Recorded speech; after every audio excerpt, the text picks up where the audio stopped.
আসসালামু আলাইকুম ওয়া রাহমাতুল্লাহি ওয়া বারাকাতুহু। সম্মানিত ভিউয়ার্স, আজকে আলোচনা করব শবে মেরাজ সম্পর্কে।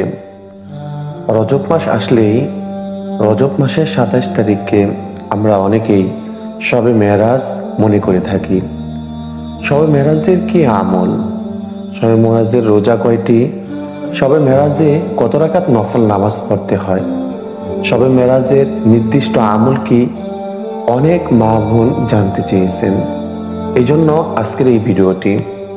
আসলে কি কোরআন হাদিসে শবে মেরাজের কোনো নামাজ আছে, অথবা কোরআন হাদিসের কোথাও শবে মেরাজের জিকির আজকার অথবা কোনো রোজা আছে?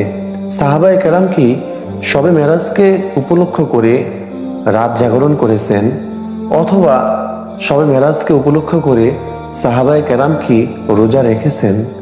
আমাদের জানার বিষয়। ইমাম ইবনে হাফেজ আসকালানি রহমতুল্লাহি আলাইহি থেকে বর্ণিত, শবে মেরাজের কোনো নির্দিষ্ট তারিখ নেই।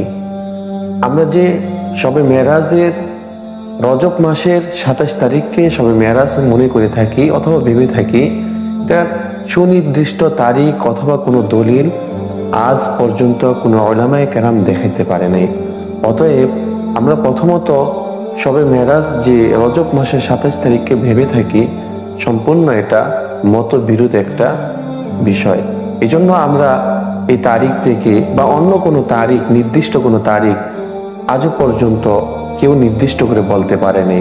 তাহলে প্রথমত আমরা শবে মেরাজই নির্দিষ্ট কোনো তারিখ অথবা নির্দিষ্ট কোনো মাসের নির্দিষ্ট কোনো সময়কে আমরা পেলাম না। তবে হ্যাঁ, শবে মেরাজ এটা বিশ্বাস করতে হবে।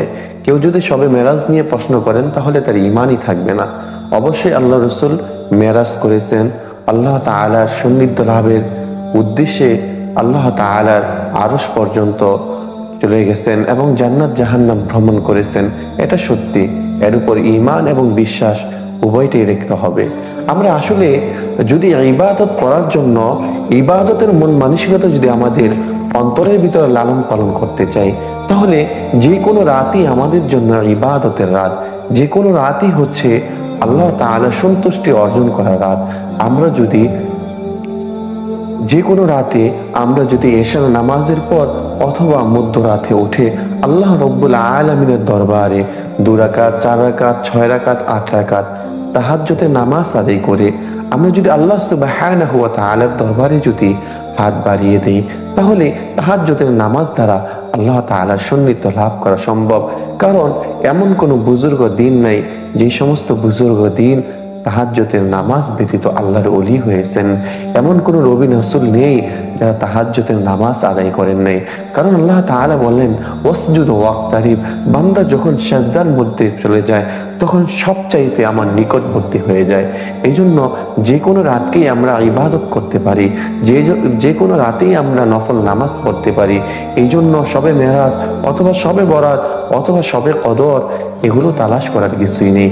প্রতিটা রাতই আল্লাহ তাআলার পক্ষ থেকে, প্রতিটা রাতই হচ্ছে আল্লাহ তাআলা প্রথম আসমানে এসে আমাদেরকে আহ্বান করতে থাকেন, আমাদেরকে ডাকতে থাকেন, কে আছো বিপদগামী, আমার কাছে যাও, আমি আল্লাহ তোমার বিপদ দূর করে দিব।